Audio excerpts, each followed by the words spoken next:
Afternoon student. अब हम national income का एक बहुत ही इम्पॉर्टेंट थ्योरी देखेंगे जो एग्ज़ाम के पॉइंट ऑफ व्यू से 4 मार्क्स के लिए बहुत ही इम्पॉर्टेंट थ्योरी है, जिस टॉपिक का नाम है प्रॉब्लम ऑफ डबल काउंटिंग। देखो, ये प्रॉब्लम वर्ड का मतलब होता है कि दिक्कतें, यानी डबल काउंटिंग का मतलब होता है कोई भी चीज़ का एडिशन एक बार ना होकर 2 बार हो गया हो। ये उसे हम लोग बोलते हैं प्रॉब्लम ऑफ डबल काउंटिंग। यानी इस वीडियो में हम लोग ये देखेंगे कि problem of double counting actually होता क्या है, उसका मीनिंग देखेंगे कि क्या होता है, और ये देखेंगे कि इस तरह के जो प्रॉब्लम ऑफ डबल काउंटिंग होते हैं नेशनल इनकम कैलकुलेट करते समय उसको हम लोग अवॉइड कैसे करेंगे। अवॉइड मतलब कैसे दूर करेंगे। तो पहले इसका हम इंट्रोडक्शन देख लेते हैं कि वाइल एस्टिमेटिंग नेशनल इनकम, जब हम लोग नेशनल इनकम कैलकुलेट करते हैं as a market value of final goods produce, यानी हमेशा नेशनल इनकम जो कैलकुलेट होता है वो फाइनल गुड्स के ऊपर होता है, इंटरमीडिएट गुड्स के ऊपर नहीं होता है। तो जब भी हम लोग नेशनल इनकम कैलकुलेट करते हैं या एस्टिमेट करते हैं, market value of final goods produce in A economy, यानी पूरे एक साल में जितने भी गुड्स फाइनल गुड्स प्रोड्यूस होते हैं हमारे कंट्रीज़ में नेशनल इनकम के पॉइंट ऑफ व्यू से, तो होता क्या है कि the problem arises when the value of certain goods is counted more than once. मतलब होता क्या है कि जो भी गुड्स प्रोड्यूस होता है वो हमारे कंट्री में उस गुड्स को एक बार ना काउंट करके एक बार से अधिक उसको काउंटिंग कर लिया जाता है। कहाँ पर?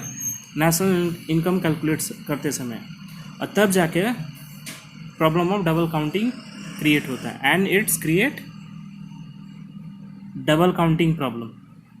तो स्टूडेंट फिर से एक बार देखना कि जब भी हम लोग नेशनल इनकम कैलकुलेट करते हैं, तो जब हम लोग हमारे कंट्री में जितने भी गुड्स फाइनल गुड्स प्रोड्यूस होते हैं पूरे एक अकाउंटिंग ईयर में, तो उसको नेशनल इनकम में एक बार ना काउंट करके मोर देन 1 टाइम्स हम लोग काउंट कर लेते हैं।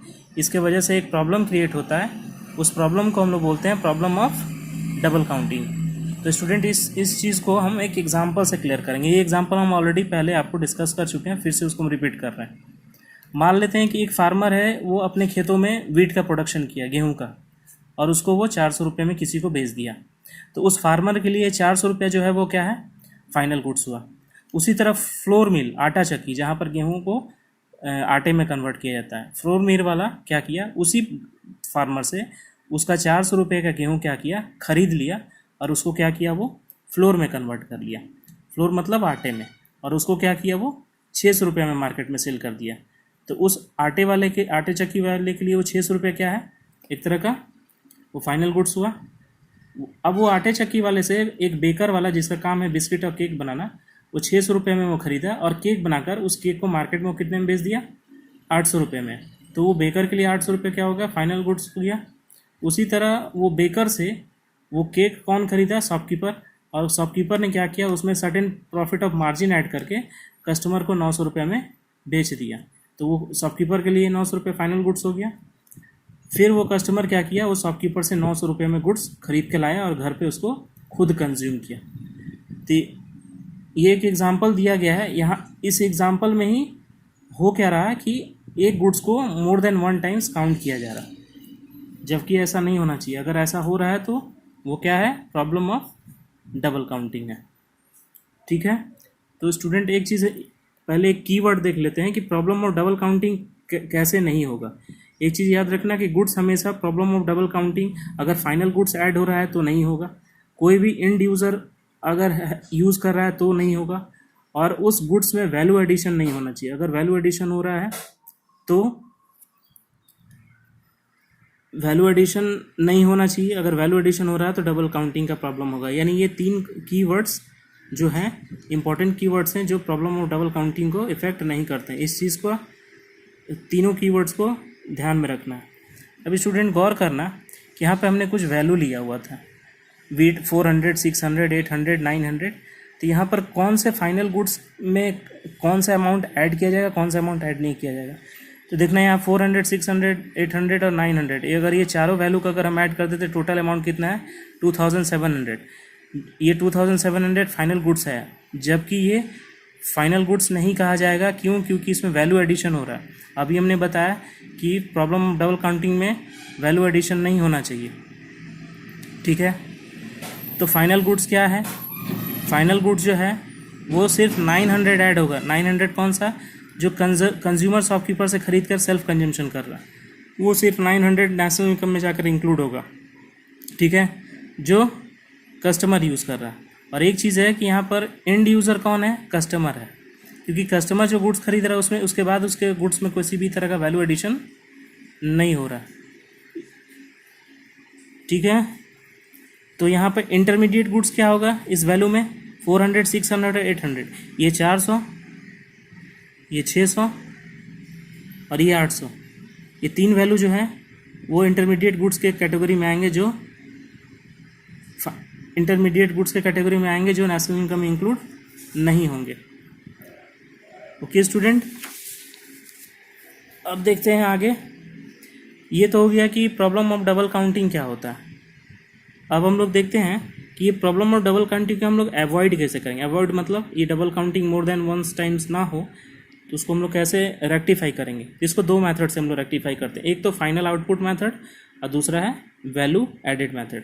फाइनल आउटपुट मेथड के द्वारा हम लोग कैसे इसको अवॉइड कर सकते हैं, बोल रहा है कि ओनली यूज़ फाइनल गुड्स।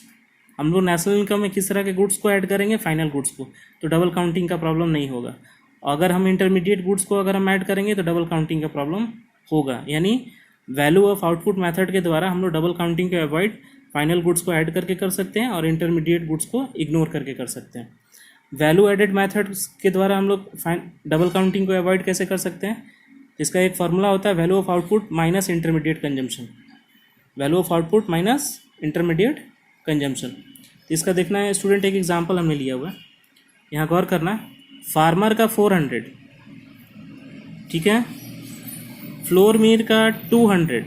अब फ्लोर मिल का आप सोच रहे हो यहाँ 600 है, तो 200 मतलब 600 माइनस 400, 200 रुपया ना सिर्फ वैल्यू ऐड हो रहा है फ्लोर में।